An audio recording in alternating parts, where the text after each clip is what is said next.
Hi friends, welcome to our channel GS by MS. हमने कल तक वीडियो में पढ़ लिया था, राइट टू इक्वलिटी पढ़ लिया था, हमने राइट टू फ्रीडम तक का पढ़ लिया था 19 से लेके 22 तक। हमने राइट अगेंस्ट एक्सप्लॉयटेशन यानी 23 से 24 ये पढ़ लिया था। हमें धार्मिक स्वतंत्रता के बारे में भी हमने पढ़ लिया था 25 से 28। आज हम पढ़ेंगे 29, 30 और 31। 32 थोड़ा सा बड़ा है तो हम उसको नेक्स्ट वीडियो में रखेंगे, ठीक है। उसको कंप्लीट एक संवैधानिक उपचार का हम अलग से वीडियो बनाएंगे, ठीक है।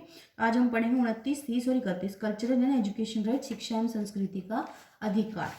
तो आइए देखते हैं 29 और 30 को।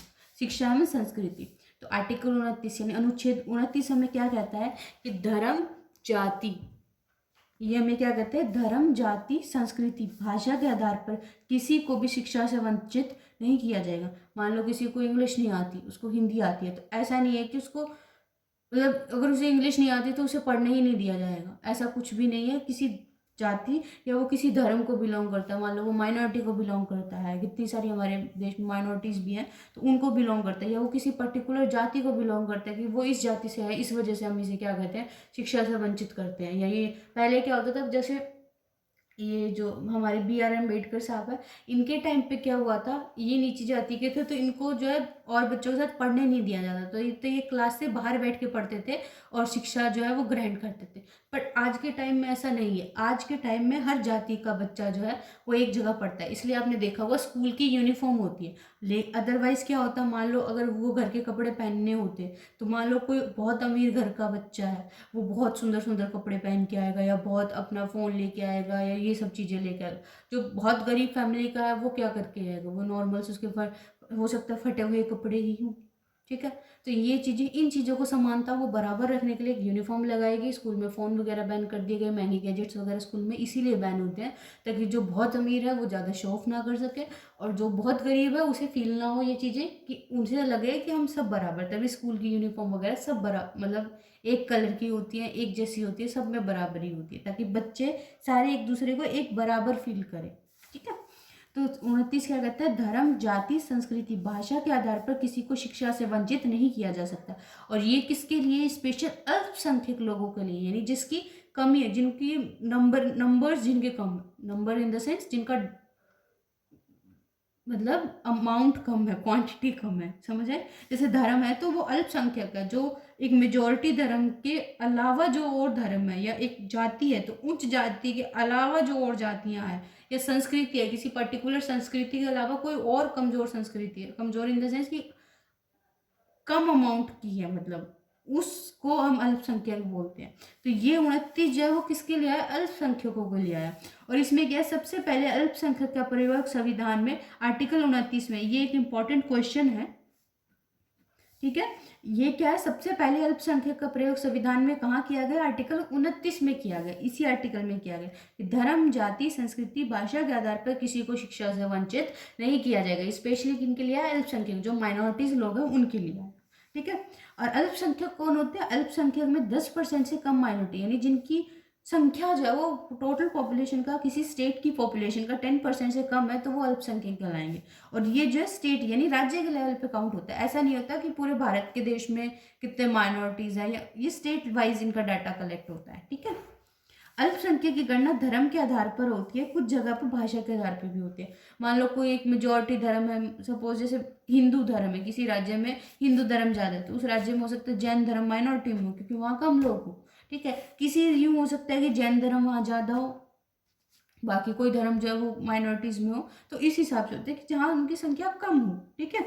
और आरक्षण भी जो है, देखो अल्पसंख्यक की गणना धर्म के आधार पर की जाती है, कि ये धर्म ज्यादा है, ये धर्म के लोग ज्यादा हैं, इस धर्म के लोग कम हैं। और हमेशा आरक्षण की गिनती क्या, जाति के आधार पर होती है। धर्म की गिनती, जो अल्पसंख्यक की गिनती उनके धर्म के आधार पर नहीं होती, कि सॉरी, अल्पसंख्यक की गिनती धर्म के आधार पर होती है, जाति के आधार पर नहीं होती, कि इस जाति कितने लोग हैं, इस जाति कितने लोग, नहीं, वहाँ धर्म की बात होती है अल्पसंख्यकों में।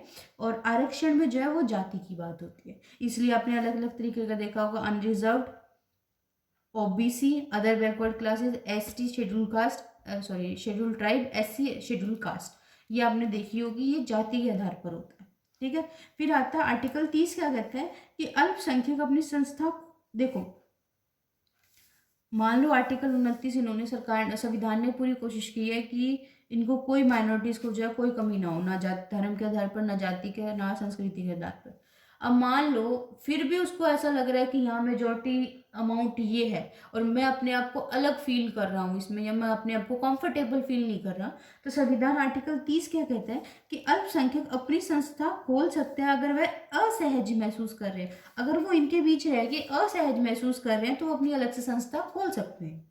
ठीक है, और इस संस्था का बजट सरकार देगी, अलग से वहाँ टीचर रिक्रूट करेगी, वो सरकार का काम है। ठीक है, तो ये कह रहे हैं जैसे संस्कृत विद्यालय, तो मान लो कोई, अब आप एक चीज मान लो कोई शास्त्र विज्ञान शास्त्र के पढ़ना चाहता है, ठीक है, तो वो क्या जो होते हैं संस्कृत बोलते, मान लो वो चोटी रख के आए या तिलक लगा के आए, वो एक धोती पहन के आए, वो अपनी उस टाइप की पृष्ठ, यानी कि पृष्ठ को हिंदी में बोलते हैं पुजारी, हाँ पुजारी, पुजारी टाइप की वो अगर कॉस्ट्यूम पहन के है, मान लो उनका उसी तरह का होता है जैसे पुराना आर्यभट्ट टाइप की कॉस्ट्यूम पहन के है, ठीक है, तो एक मॉडर्न सोसाइटी है जहाँ कोई बीटेक कर रहा है, कोई कुछ कर रहा है, कोई एमबीए कर रहा है, कोई मॉडर्न यूनिवर्सिटी है, सोसाइटी नहीं यूनिवर्सिटी है, तो उसे वहाँ पे थोड़ा सा वियर्ड लगेगा कि कोई बीटेक कर रहा है, कोई एमटेक कर रहा है, कोई एमबीए कर रहा है, कोई एमबीबीएस कर रहा है, मैं शास्त्र पढ़ रहा हूँ। तो उन चीज़ों के लिए उनको ऐसा असहज यानी अनकंफर्टेबल महसूस ना हो, उसके लिए आर्टिकल 30 क्या कहता है कि वो अपने सरकार जो उसको अलग से बजट देगी, वो अल्पसंख्यक अपनी संस्था खोल सकते हैं। जैसे संस्कृत विद्यालय, मदरसे, इनमें अरबी उर्दू पढ़ाई जाती है, जैसे कि हमने पिछले वीडियो में डिस्कस किया था। ठीक है, फिर आता है आर्टिकल 31। आर्टिकल ये दो कौन से थे, राइट टू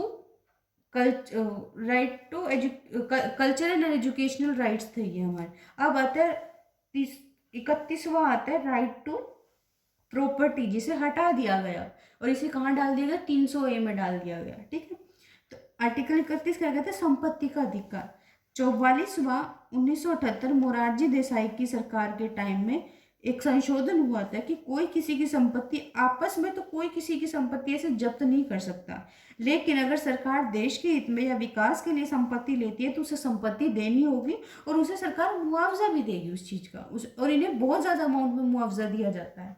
ठीक है, तो ऐसा ना, क्योंकि सरकार जो इतना बड़ा काम कर रही है तो इतना बजट, इतना सारा बजट होता है, तो वो नहीं चाहते कि एक इंसान जो है वो उनके कुछ रुपयों के लिए जो है वो मतलब कि उस चीज को हमेशा ये कहे कि ये सरकार जो है मेरी जमीन खा गई या मेरे उसमें वो बाधा उत्पन्न करे, तो सरकार इनको जो इनकी एक्चुअल जमीन की वैल्यू उनसे बहुत बहुत ज्यादा गुना पैसे देती है इनको इसी चीज के लिए। ठीक है, तो 31 से उठा के अब इसको कहाँ डाल दिया, 300 काम में डाल दिया। 31 उठा के कहाँ डाल दिया, 300 काम में डाल दिया। अब देखो आर्टिकल 32 क्या कहता है, ये है ये हम अगली वीडियो में पढ़ेंगे जैसा कि हमने आपको कहा था। तो आज हमने इतना ही रखा। आर्टिकल 29 एक बार क्विक रिवाइज कर लेते हैं कि हमने क्या पढ़ा।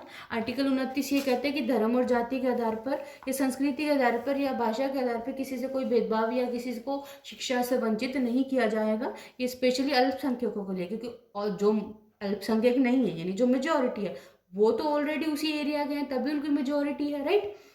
तो ये मोस्टली ये किसके लिए, अल्पसंख्यक के लिए। और सबसे पहले संविधान में अल्पसंख्यक का जिक्र भी कहाँ हुआ, आर्टिकल 29 में ही हुआ। ठीक है, आर्टिकल 30 क्या कहता है कि अगर अल्पसंख्यक असहज महसूस करें तो अपने अलग से वो क्या कर खोल सकते हैं, अपनी संस्था खोल सकते हैं। ठीक है, और 31 क्या कहते हैं, संपत्ति का अधिकार। ये मोरारजी देसाई ने 44वें संशोधन में 1978 में हुआ जो, उसमें क्या कहा कि आपस में कोई किसी की संपत्ति ले नहीं सकता, लेकिन अगर सरकार लेना चाहे देश के हित के लिए तो वो ले सकती है और उसके बदले से मुआवजा भी दिया जाएगा। और ये एक मौलिक अधिकार से शिफ्ट कर दिया किसमें, एक कानूनी अधिकार में। ठीक है, मौलिक अधिकार के लिए आप सुप्रीम कोर्ट जा सकते हो, कानूनी अधिकार के लिए आप नहीं जा सकते, ये फर्क होता है। ठीक है, हाँ मुआवजा नहीं मिले फिर आप जा सकते हो, पर अगर आप मुआवजा मिल रहा है तो आप नहीं जा सकते। अब आर्टिकल 32 जो है वो हम अगले उसमें पढ़ेंगे वीडियो में। Thank you so much for attending the session. आज की वीडियो हम यहीं तक रखते हैं।